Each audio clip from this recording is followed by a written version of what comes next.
Greetings from Sky Country, friends. I'm Rena, and you've joined me for Will the People Have a Voice? Sky Country Journal's coverage of the 69th legislative session at the Montana State Legislature. It didn't take long at our biennial legislative session for our perennial Republican problem to manifest itself. So let's start there, and I'll show you what happened. We will go to the Montana Sentinel, and these are some liberty-minded Montanans that have all kinds of coverage, and the headline is 9 Republican senators cross the aisle and commit rhinosurrection to give Democrats de facto control of the Montana Senate. So this was day one. Republicans hold a 32-18 majority in the Montana Senate. Still, 9 Republicans betrayed their principles and their voters, and they sided with Democrats during a critical Senate rules vote on day one.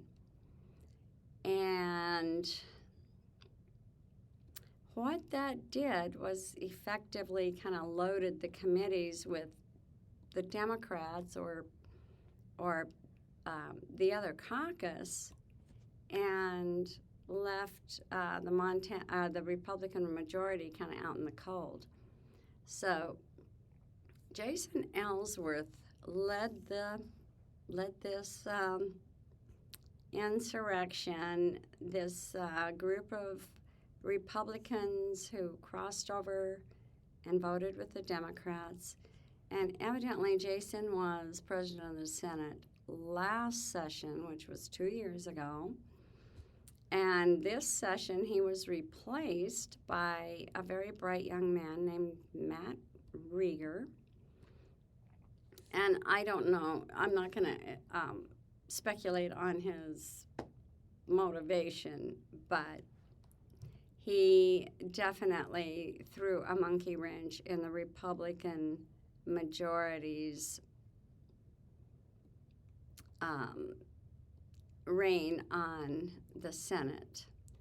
So I'll just go down and tell you who these people are, and if they're from your district, you can contact them. You can contact any of them, regardless of whether it's your district or not. Here's Greg Hunter, got Butch Gillespie from Etheridge. Hunter is from Glasgow. You've got Casimir from Fort Benton. You've got Gail Lammers from Hardin. Denley Loge from St. Regis.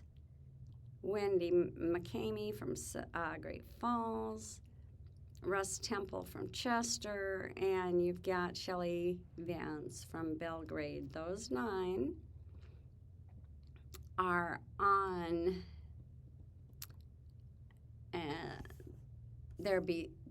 they betrayed their voters. It's that simple. So let's go over to X and the Montana Senate Republican page. So this went on for several days. They didn't make any headway, and it looks like on the 8th, the Senate just suspended its rules and went on about their business. So we'll see how that all turns out. I wanted to also show you on this page that on YouTube, the Montana Majority Report, these gentlemen, Brandon Lurr, who's the Speaker of the House, and Matt Rieger, who is President of the Senate.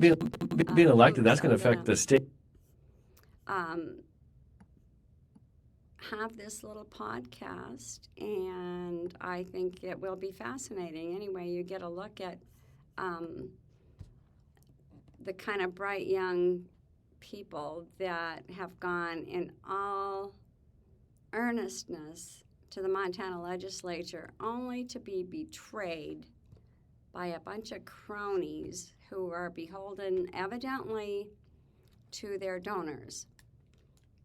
And there's some big issues. Medicaid expansion, there's a lot of big money involved there.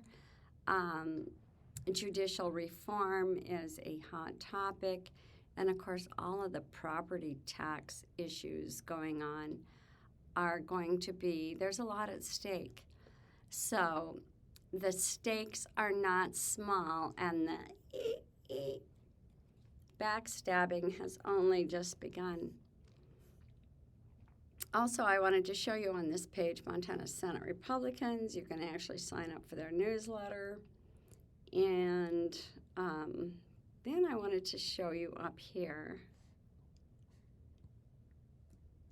They shared the Montana House Republicans post, and this is heavy duty, so I'm going to play it for you. It's Riley Gaines, whom you may know as a female swimmer that was forced to compete against an enormous male, and we'll just let her tell the story. Persistently undermine women's equality and safety will lead to the marginalization and erasure of women. By now, my story is seemingly well known. As I said, I was a swimmer at the University of Kentucky. Finished my career as a 12-time All-American, 5-time SEC champion, actually the SEC record holder in the 200 butterfly, making me one of the fastest Americans of all time. And in my senior year, my teammates and I were forced to compete against a man at our national championships. Maybe the members of this room are at least relatively familiar with how the competition portion of this meet went. Thomas, unsurprisingly, went from being ranked in the 400s and 500s nationally in his rightful category to winning a national title in the women's category, beating out Olympians and American record holders. But that's not what I wanted to discuss. In addition to losing competitions and scholarships and roster spots and podium finishes to Thomas, we also had to share a locker room in chain in front of the 6'4", fully intact, naked man.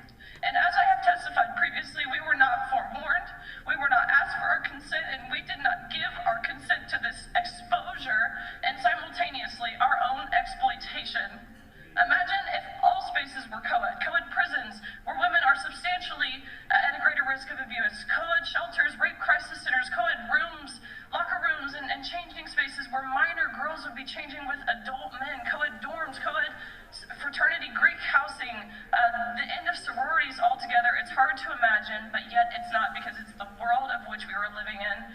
Every single day I learned of more women and girls who have fallen victim to the extreme agenda to erase women.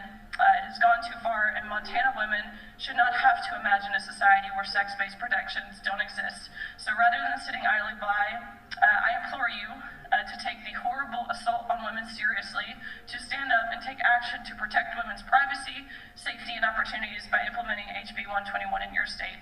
I look forward to the opportunity to answer any sort of questions that you all might have. Thank you. Ms. Gaines. Okay, so that is testimony on House Bill 121. So let's just go take a look at House Bill 121. And a lot of sponsors lined up. A bill for an act providing for privacy in certain restrooms, changing rooms, sleeping quarters, requiring that covered entities designate multi-occupancy restrooms, changing rooms, and sleeping quarters for the exclusive use of males or females, requiring that individuals use restrooms, changing rooms, and sleeping quarters designated for their sex, providing definitions, exceptions, remedies, and providing an immediate effective date. So the status of this bill, it is scheduled for a second reading in the House on the 15th. So we'll keep an eye on that one. And I wanted to go to the Montana Freedom Caucus page and show you that they posted about a 25-minute maybe press conference, it looks like. in response to Governor Gianforte's State of the State address. So I will just point you to that if you want to tune into that. I'll let you do that on your own time.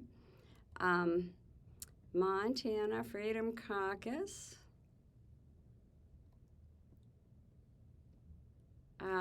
Let's see the response from Anna Marie White. Betrayed.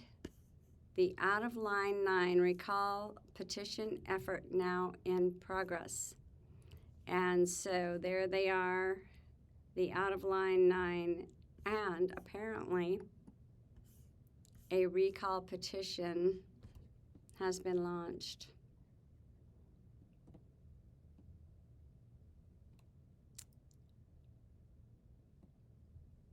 I might add that I've also seen articles from both Texas and Idaho about the same sort of tactic.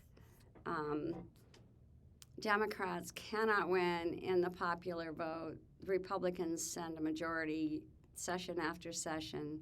So people with an agenda that they know is not going to fit the, the liberty-minded Republican voters, they just go down, register as Republicans, and then they run over and vote with the Democrats. It happens at a national level. It's happening here. And it is a good idea to keep an eye on these folks and make your